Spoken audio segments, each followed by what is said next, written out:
Welcome to doctor Maithili's music therapy channel.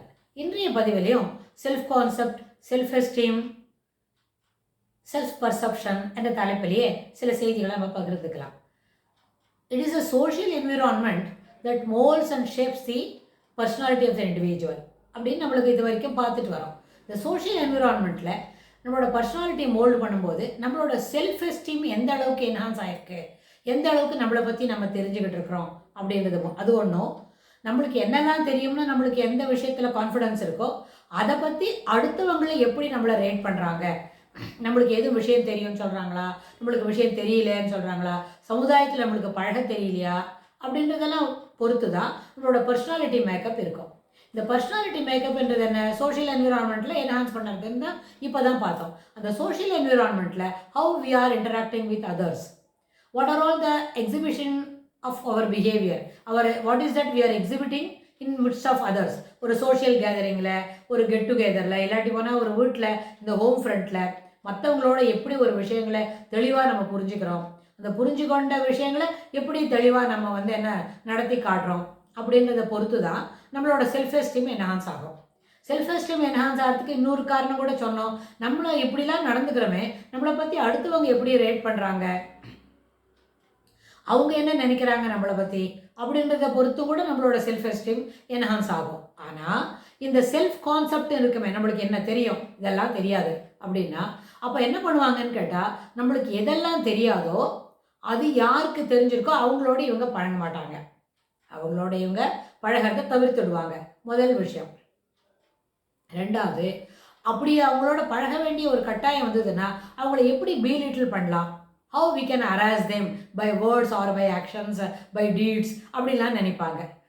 எதுக்கு என்ன reason கேட்டால், they are unable to accept, they'll have to learn a lot. இன்னும் அவங்க தெரிஞ்சிக்க வேண்டிய விஷயம் நிறைய இருக்குது, அதுக்காக அவங்க காத்துக்கிட்டு இருக்கிறாங்க. ஆனால் அதுக்கு டைம் இல்லை, அதுக்கு மனம் இல்லை அப்படின்னு சொன்னால், டைம் இல்லைன்றதும் தவறான ஒரு கான்செப்ட் தான், மனம் இல்லைன்னு சொல்கிறதும் ஒரு தவறான கான்செப்ட் தான். ஏன்னு சொன்னால், நம்மளோட மூச்சு உள்ள வரைக்கும் தெரிந்து கொள்ள வேண்டிய விஷயங்களே கட்டாயம் அத்தியாவசியமாக தெரிஞ்சுக்கிட்டான் வேணும். ஒரு விஷயத்தில் பற்றி யோசிக்கணும். நம்ம இவ்வளோ பெரிய ஊர் இருக்குது, நம்மளோட தாய்நாடு பாரத நாடு ரொம்ப பெருசு, அதில் இவ்வளோ தான் ஒரே ஒரு தெருவு தான் இருக்கா?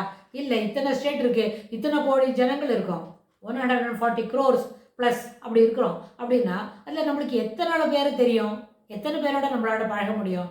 நம்ம தாய் தகப்பன் தவிர நம்மளுக்கு வேறு யாரும் தெரியாதுன்னா வேற all we can go and interact with people. அப்படியே பேசினால் நம்மளோட மொழி எத்தனை பேருக்கு தெரியுது? அப்படி இல்லை, அவங்க மொழியை நம்மளோட சரளமாக பேசி நம்மளோட பழக முடியுதா அப்படின்னு பார்த்தா இது எல்லாமே பெரிய பெரிய கொஸ்டின் மார்க் தான். எல்லாத்துக்குமே என்ன அர்த்தம் இருக்கும், ஒரு நோன்னு ஒரு ஆன்சர் சொல்கிறதானா அது 1லேருந்து 11 வரைக்கும் போட்டு எல்லாத்துக்குமே ஒரு நோ தான் கிடைக்கும். சில விஷயத்துக்கு 11ஆம் நம்பர் நோ கிடைக்கும், சில விஷயத்துக்கு 1ஆம் நம்பர் நோ கிடைக்கும். Because we don't have the capacity to interact with all the 140 crore people. பண்ண முடியாதுல்ல, இத்தனை பேரோட பழக முடியாது. இஃப் அட் ஆல் நம்மளுக்கு ஒரு எத்தனை பேர் தெரியும்னா ஒரு 50 பேர் தெரியும், ஒரு 100 பேர் தெரியும். அதெல்லாம் ஏன்னா பாயிண்ட்டை பர்சன்டேஜே ஒர்க் அவுட் ஆகாது, இது பாயிண்ட்டுக்கே வராது. அப்படி இருக்கும்போது சோஷியல் என்விரான்மெண்ட், இப்போ நம்ம ஒரு கெட் டுகெதர் கூட போகிறோம், ஒரு சோஷியல் என்விரான்மெண்ட் சொல்லி, அந்த ஒரு கெட் டுகெதரில் ஒரு குரூப் ஆக்ஷனில் ஒரு 200 பேர் வராங்கன்னு வைங்க, அந்த 200 பேரோட நம்ம பேசுவோமா?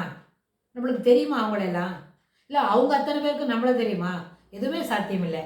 அதனால் நம்மளோட பழகிறவங்க ரொம்ப லிமிட்டடாக இருக்கிறதுனால நம்மளோட பழக்க வழக்கங்களை விரிவுபடுத்திக்கிறதுக்கும் பழக்க வழக்கங்களை செம்மைப்படுத்திக்கிறதுக்கும் வாய்ப்புகள் ரொம்ப குறைவு. அப்போ இருக்கிற நேரத்தில் கிடைக்கிற வாய்ப்பில் அதை சிறப்புப்படுத்திக்கிட்டால் தான் நம்மளோட செல்ஃப் எஸ்டீம் என்ஹான்ஸ் ஆகும்.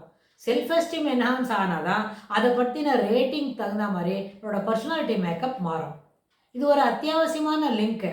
அதனால் டிஸ்டார்ஷன் இன் செல்ஃப் பர்செப்ஷன் அப்படின்ற ஒரு கான்செப்டே நம்மளுக்குள்ளே விடாமல் எப்போவுமே பாசிட்டிவாக என்ஹான்ஸ் பண்ணிக்கிறது எப்படின்றத மட்டும் பார்த்துக்கணும். ஏன்னு சொன்னால், டிஸ்டார்ஷன் ஆஃப் செல்ஃப் பர்செப்ஷன் இருந்ததுன்னா நம்மளோட கான்சிக்வன்சஸ் பற்றி நம்ம கவலைப்பட மாட்டோம். எப்போவுமே இம்பல்சிவாக ஒரு வேலை செய்கிறது எப்படி, அதுக்கு மட்டும்தான் யோசிப்போம். What is the consequences of it, அதை பற்றி நம்ம யோசிக்கவே மாட்டோம். அப்படி யோசிக்காததுனால சமுதாயத்தில் நம்மளுக்கு ஒரு சிறப்பான ஒரு இமேஜ் இருக்கவே இருக்காது. தே டோன்ட் என்ன நம்மளுக்கு ஒரு ரேட்டிங்ஸே தர மாட்டாங்களா இருக்கும். அப்போ தவறான ரேட்டிங், நெகட்டிவ் ரேட்டிங் ரெண்டுமே ஏற்புடையதில்லை இல்லையா? நம்மளை பற்றி நல்ல விதமான கணிப்பு இருக்கணும்.